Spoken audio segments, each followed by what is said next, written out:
कहे सुदामा कृष्ण तनिक तुम ऊपर चढ़ गईयो भैया सूखी सूखी लकड़ी गिराए नीचे डाल बेटा सूखी सूखी लकड़ी तोड़ के नीचे गिराए दियो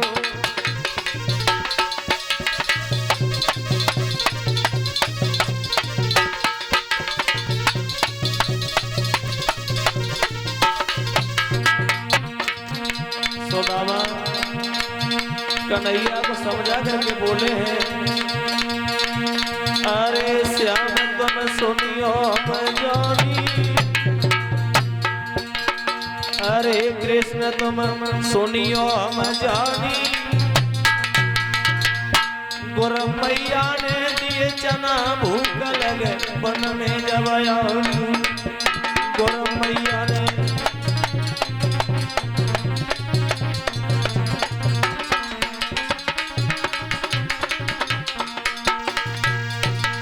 सुदामा और कृष्ण दोनों वन में आज कन्हैया वृक्ष पे चढ़ जाते हैं सूखी सूखी लकड़ी तोड़ करके और नीचे डाल रहे हैं। अब ठंड लगी है दोनों को तो ठंड में भूख सताती है और जब सुदामा को भूख लगने लगी तो सुदामा मन ही मन सोच रहे कि मेरा भैया मेरा सखा आज वृक्ष पर चढ़ा हुआ है और मैं उसके पीछे खा भी नहीं सकता लेकिन भूख इतनी हत्यारी कहाँ रहती है। सो आज सुदामा मन ही मन सोचते जा रहे हैं और जब गुरु माता ने चना दिए थे आज वो पोटली को खोल लेते। अरे लग रही भारी ठंड सुदामा को भूख लगी रे भारी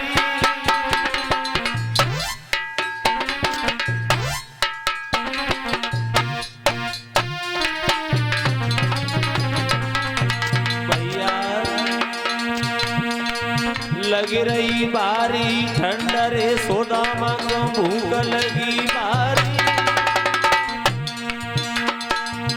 भैया लीने चना चबाए समझ गए पल में गिरना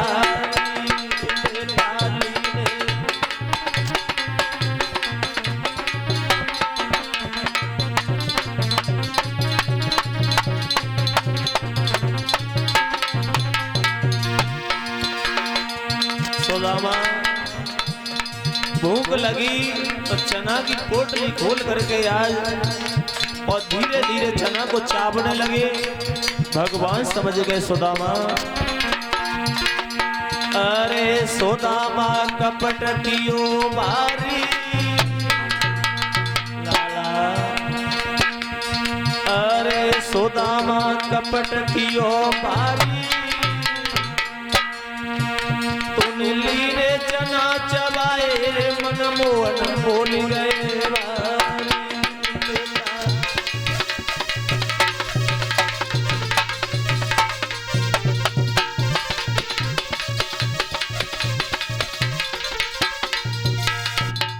उस वन में भगवान श्याम सुंदर तो वृक्ष पे चढ़े हुए हैं और सुदामा नीचे लकड़ियों को इकट्ठा कर रहे थे। जब ठंड लगी तो ठंड में भूख लगी है और भूख में सुदामा पोटली को खोल करके आज चना को चाव रहे हैं। चावते चावते उनको इतना ध्यान नहीं रहा कि इसमें सुदामा और कन्हैया दोनों का हिस्सा है। अपना हिस्सा तो चाव लिया लेकिन कन्हैया का हिस्सा भी खा गए और जब चना खत्म हो गए भक्तों आज भगवान समझ गए तन की जाने मन की जाने जाने चित की चोरी रे बा प्रभु से का छिपो जग के हाथ में जग की डोरी रे। लौट करके गुरु संदीपन के यहाँ पहुंचे और गुरु संदीपन के यहाँ पहुंचे बताया गया है विद्या को ग्रहण किया है और विद्या को ग्रहण किया है तो आज कन्हैया बोले हैं सुदामा तुमने हमारे साथ में कपट किया गुर से कपट मित्र संग चोरी के हुए निर्धन के हुए कोणी। सुदामा, खैर कोई बात नहीं है, हमारा तुम्हारा साथ यही तक था।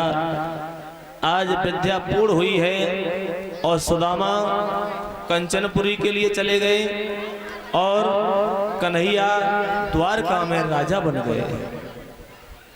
उस दिन से सुदामा के पास सुदामा की शादी हुई है। उसका ब्राह्मणी का नाम है सुशीला। सो माने अच्छी, शील माने शीलवंत नारी। बड़ी सुंदर सुशीलवंत नारी घर में है, लेकिन परमात्मा कभी किसी को इतना दरिद्र भिखारी न बनाए। अच्छा, सुदामा का कौन सा गांव महाराज? जो गांधी जी का जन्म हुआ, जो पोरबंदर के नाम से जाना जाता है आगरा में, उसे ही कंचनपुरी के नाम से जाना जाता है। पोरबंदर जो गांधी जी का जन्म हुआ था। बताया गया है इधर सुशीला घर में निवास कर रही है, लेकिन दिन ब दिन सुदामा के ऊपर इतनी गरीबी आती जा रही है। सुदामा के आंगन में 4 बच्चों ने जन्म ले लिया और खाने पीने के लिए आज भोजन भी नहीं मिलता है। और इसी बीच में कुलदीप मिस्त्री अल्लाहपुर के रहने वाले हैं, 51 रुपए भिजवा रहे हैं। कामना करेंगे इनके हाथ धर्म के बढ़ते रहे। बताया गया है इधर सुशीला घर में समय व्यतीत कर रही है और महाराज सुदामा मन में सोच रहे हैं, परमात्मा इतनी गरीबी किसी को न दे, गरीबी दे तो बच्चे नहीं दे, और बच्चे दे तो खाने के लिए पहले इंतजाम कर दे। आज सुदामा के पास इतनी दरिद्रता दिन ब दिन बढ़ती जा रही है।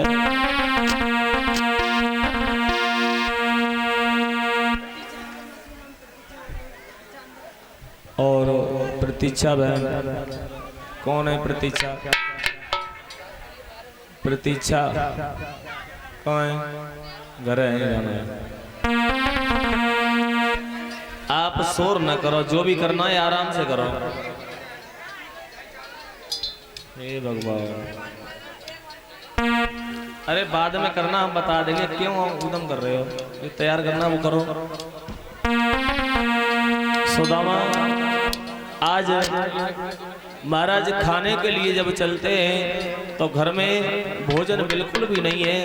एक दिन भामनी ने चावल बनाए थे और चावल बनाए, भगवान ने परीक्षा ली महाराज, और भिखारी का रूप धारण करके दरवाजे पर आ गए।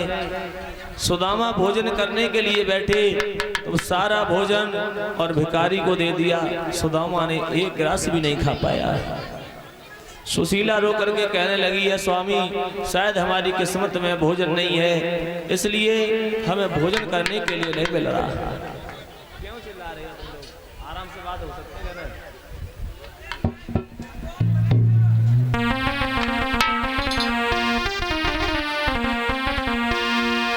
बताया है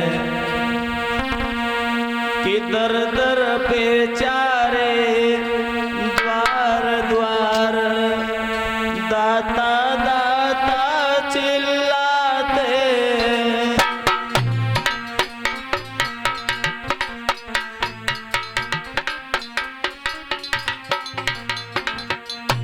सुदामा कुछ भी खाने के लिए नहीं मिलता है तो दरवाजे दरवाजे आज भटक रहे हैं, चिल्ला रहे हैं, लेकिन मांगे से कुछ भीख भी नहीं मिल रही है। दर दर पे चारे द्वार द्वार दाता दाता चिल्लाते।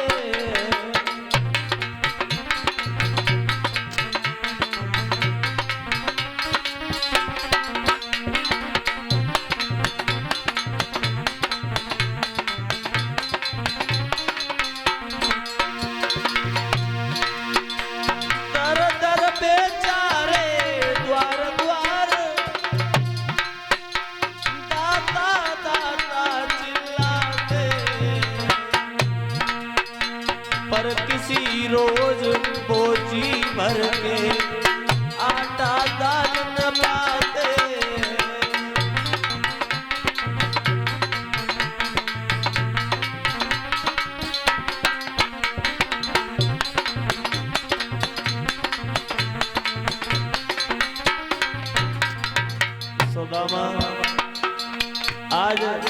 घर घर में मांग रहे हैं, लेकिन एक मुट्ठी आटा नहीं मिल रहा है। बारी गरीबी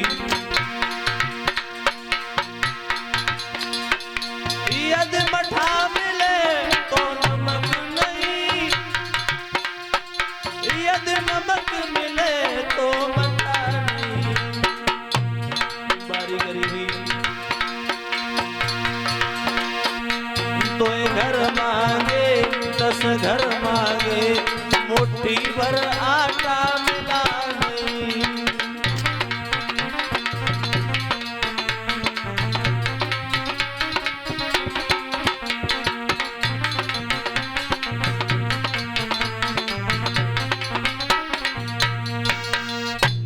आज सुदामा बताया गया है भक्तों,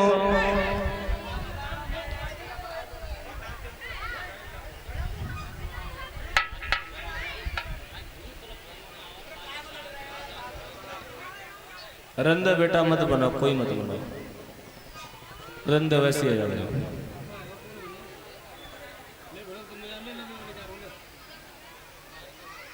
अब कोई लिखा तो है नहीं महाराज मेरे पास, कान बड़े दुश्मन हो गए, सुने पहले कहीं बाद में। इतना शोर कर रहे हैं, आराम से भी तो बन सकते हैं। इतनी तेज चिल्ला रहा है, तुम्हारे पास भी आवाज आ रही होगी इनकी। कितनी बार कह दिया, मान नहीं रहे। अब ध्यान इधर बढ़ जाता है, कहेंगे कुछ निकलेगा कुछ। कितनी बार कह दिया, शांति से सुनो।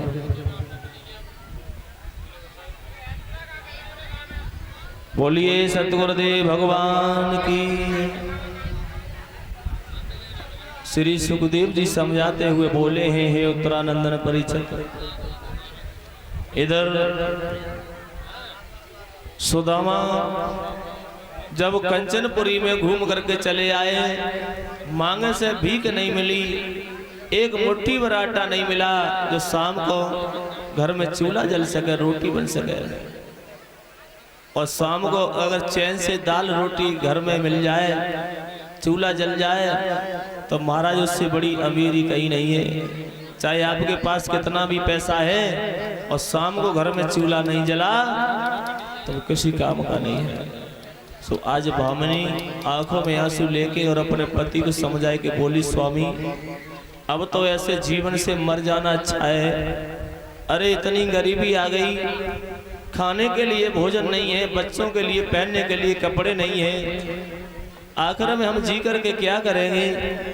ऐसे अच्छा है कि हम मर जाएं। सो भामिनी अपने पति के पास बैठ करके पूरे तरीका से रोई, कहने लगी है, अरे भामिनी रोई रही घर में, करी करी समय अपने की याद। स्वामी क्या करे, कुछ समझ में नहीं आता। आज वो मैया पूरे तरीका से बिलख रही है, इन बारे बारे बच्चों को मैं भोजन कहां से खिलाऊंगी? बनाने के लिए कुछ भी नहीं है। भामिनी रोई रही घर में,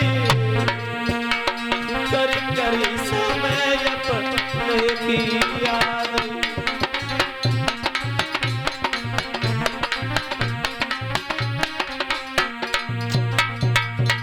इससे अच्छा है मेरी माँ मुझे जन्म नहीं देती, मुझे मार देती, जनते ही मार देती, तो ये गरीबी मुझे देखने के लिए नहीं मिलती।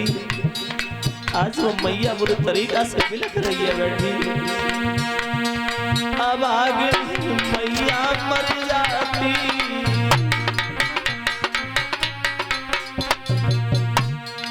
अब आगे मैया मर जाती,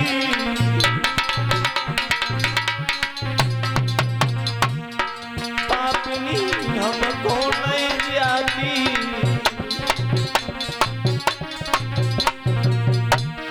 अरे हुक्म मेरी उठती पेट